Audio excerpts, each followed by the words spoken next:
Welcome back. Well, the latest installment from the Marvel Cinematic Universe is here. Thunderbolts has crashed into theaters, and the ragtag cast of anti-heroes finally meet their match with Valentina Allegra de Fontaine. Take a look. Oh, nice to see you, Ava. Elena, you look awful. You sure you're really ready for that public-facing role you asked me about? Eat Valentina. Where's Bob? Look at you. You are all so adorable. Just think, I send you down there to kill each other, and instead, you make nice and you form a team. Who is this old Santa? I'm Alexei Shostakov, the Red Guardian. What? Well, today we are so lucky to be joined by the star of the film and all-around Hollywood goddess, the one, the only Julia Louis-Dreyfus. Welcome to the social. Thank you so much for having me. It's such an honor. It really is. So, Julia, you are a Canadian.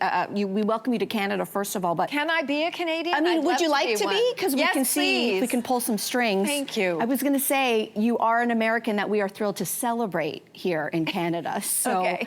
I feel like honorary. The door's always open for Julia Louis-Dreyfus for sure. Thank you. Listen, congratulations on the film. What a ride it is. Yeah, right. And we have seen you play some just baddie female characters already throughout your career. We have Elaine, we have Selena, we have Christina, now Valentina Allegra de Fontaine. Don't forget the de as well. So you're walking into this Marvel universe with this character who really is quite a baddie. And what is it like to walk into the universe as such a boss? Particularly on this film, it was very delicious because I have more material to sort of sink my teeth into. Yeah. And in this film, you really get a chance to understand what makes Valentina tick. You know, what is the driver behind her insatiable need for power and control? And that was a delight to play. It was a delight to watch as well. Thank you. And speaking of boss, I remember a few years ago, I think any women over a certain age remember this skit, which was a last, well, we'll say, bleepable day. Oh, that's right. Yeah, where you threw a retirement party of sorts for a group of women's, let's say, sexual viability. Hollywood desirability is what the sketch was about. Yeah, and it was iconic to say the least. But what would Valentina's retirement party be like? Valentina is not somebody who's considering retirement. Yeah. Ever. For real. She is not the retiring kind. We love that. Let's talk about the Thunderbolts because they are a ragtag group of misfits and another band of merry anti-heroes that all of us grew up with and adore. Of course, the iconic characters in Seinfeld. And this is an inside question, but is there any character in the Marvel Cinematic Universe that you think is truly sponge-worthy? Oh, wow. Yeah. Okay. Heavy-hitting question. That's a serious question. Yeah. It's a real gotcha moment for me. It's a real gotcha. I would have to say the Hulk. The Hulk? Yeah. He's so green. Let's talk about Valentina, who reminds, at least me, perhaps a lot of other people as well, of another iconic character that you played, which is Selena Meyer. And of course, Veep, iconic in and of itself. But, you know, fiction then was stranger than reality, perhaps. Yeah. Maybe not anymore. Correct. I think things have sort of flipped, and we know that J.D. Vance's meeting with the Pope, for example, a lot of people are saying, this feels like a Veep episode, perhaps. It does. So in the face of everything going on in the world right now, how do you, where is the place for funny? How do you find the funny in an otherwise very serious state of affairs right now? I stick with my people. I read. I'm working in the Marvel universe. There's plenty of fun and funny to be had there, really. I mean, just making this film in the midst of all the craziness right now was a bit of a tonic, to tell you the truth.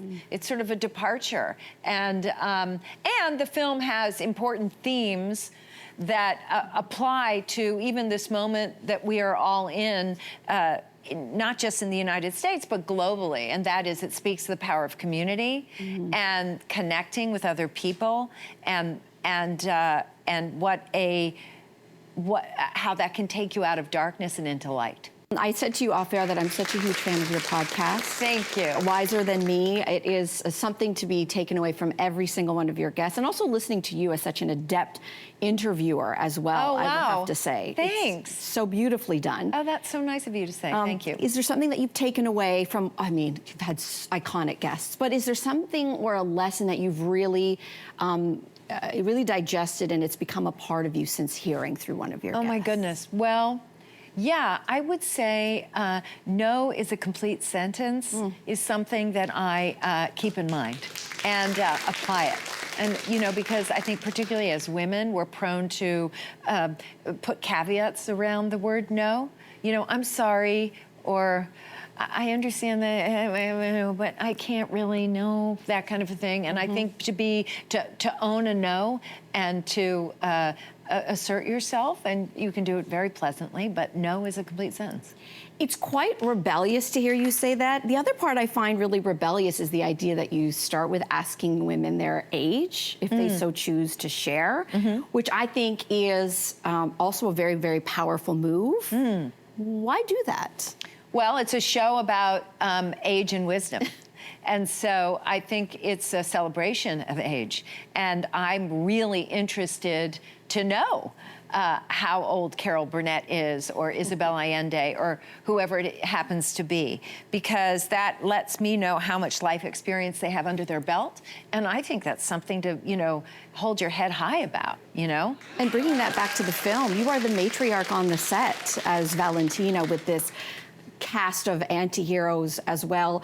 What is it like when you have the Florence Pughs on set? Are they asking you advice? And what is that dynamic like when you have Julia Louis-Dreyfus on set? I'll tell you one thing that's really cool about the business that I'm in, that I'm working on something with people who are so young, and in other universes, I might not have had the opportunity to work with like somebody like Geraldine who plays Mel, who is my son's age, and yet we're colleagues.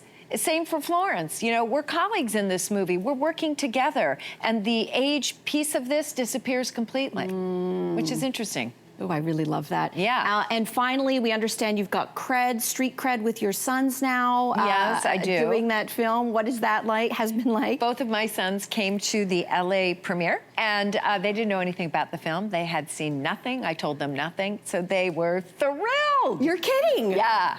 Isn't that fun? Well, now you're cool mom for life. Yeah, I'm cool mom for life. Yeah. And we just absolutely, again, love having you here. And thank you so much for taking time to join us here. Oh, what a pleasure. Film. Thank you so much.